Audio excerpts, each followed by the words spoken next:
Скажите мне, кто куда летит? Как куда? Из Ташкента в Краснодар?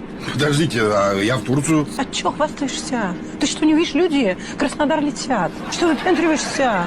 Подождите, а мы что, не по одному маршруту все летим? А что? Мы похожи на маршрутка? Это самолет. Мы не ездим по одному маршруту. Бред какой-то получается. Я вообще брала билет до Москвы. А что кричишь? Это будьте Москва. Вот, на, возьми. Это... Что это? Это парашют. Я тебе дверь открою. Над Москвой пролетать будем, толкну. Ты прям Красной площадь приземлишься. Все хорошо будет, ну.